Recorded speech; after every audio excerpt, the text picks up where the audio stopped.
Now we will proceed to explain some of the hand techniques of Hajime Dachi, some of the te Waza of Hajime Dachi. First of all, let us recall the importance of our fighting stance. With the right foot, we take a step backwards, not too long and not too short, about the same length that you would take in a normal step while you're walking. Maybe a little bit more. You bend your knees a little bit. You need that reservoir of power to explode forward or backwards. And your torso is falling right in between your legs, so your position is balanced at all times. This allows you to move freely to the front and to the back, and also from side to side, which is very important during a fight. You need suppleness, and you need speed, and you need agility to deal with an opponent. The hand positioning goes like this. Your elbows are tucked in, protecting your ribs, and your hands are about this further away from your face. You need about this space between your face and your hands, because you need some reaction time to be able to block the attacks that your opponents are throwing at you. If your hands are way too close to your face, then it is very difficult to use them to block. Of course, you have docking and sleeping and other techniques that are more advanced, and I'm not going to cover them. I am not going to explain it in this brief class. So your hands are in this position, your legs are in this position, and you're ready to fight. The first attack that we learn in Hajime Dachi is the Mae Tesuki, otherwise known as the jab. Simply, you do this.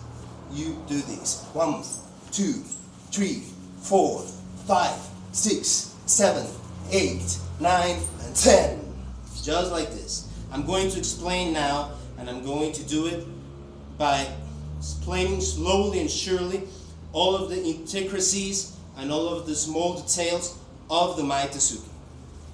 From here, your left hand stretches forward. You straighten your left hand forward while you're hitting your opponent's face. I like to do it in a Tatesuki position, the position like this, and you strike with these two knuckles. You go forward and backwards, forward and backwards. And your other hand, the hand in here, protects your face while you are performing the attack. I'm going to show it now from this angle. 1, 2, 3, 4, 5. If you see, my left shoulder is protecting my jawline at all times. This is very important. I cannot throw the attack like this because the opponent might counterattack with an attack of his own from my left side. So I always raise my left shoulder to protect my jawline, just like this. And my right hand is protecting the front part of my face. I move a little bit forward with my left leg, a little step to the forward, and then I go back to the initial position. 1, 2, 1, 2, 1, 2, just like this. That is the Mae Tesuki, the jab.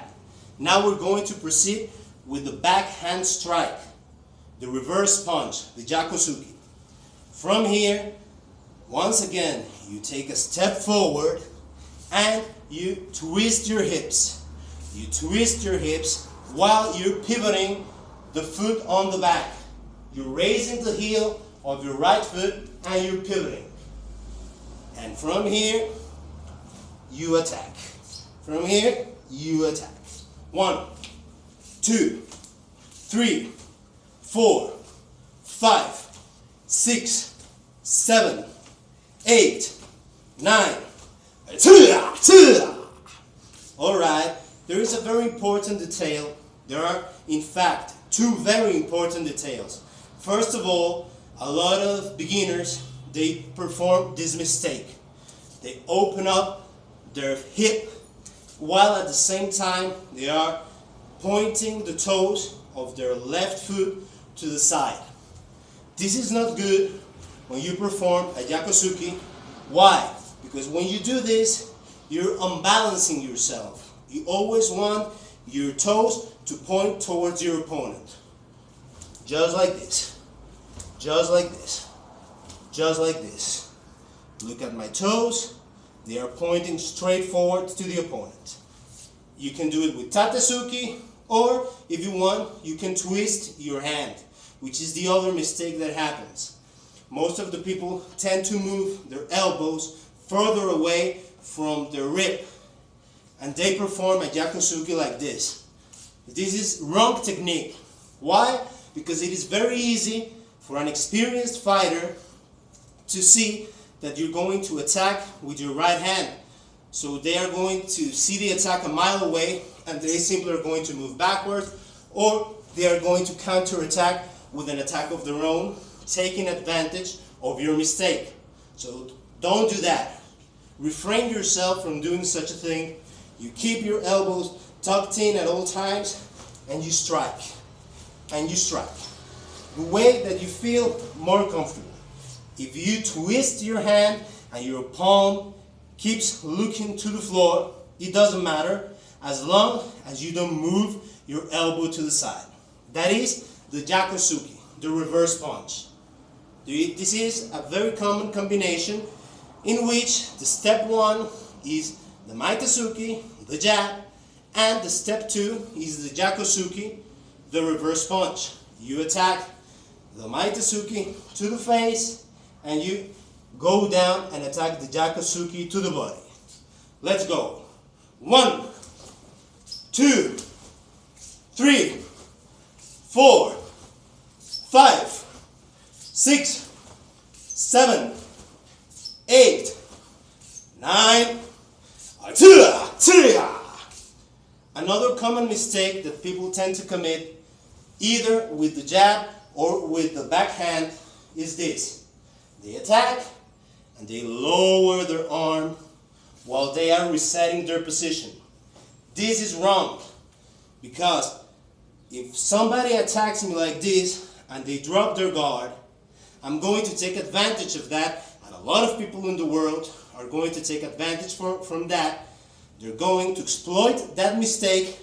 They're going to block and come with an attack of their own, attacking the weakest side, which would be the left one, because the opponent is without a defense. So always go back straight to your position. Always go back straight to your fighting stance.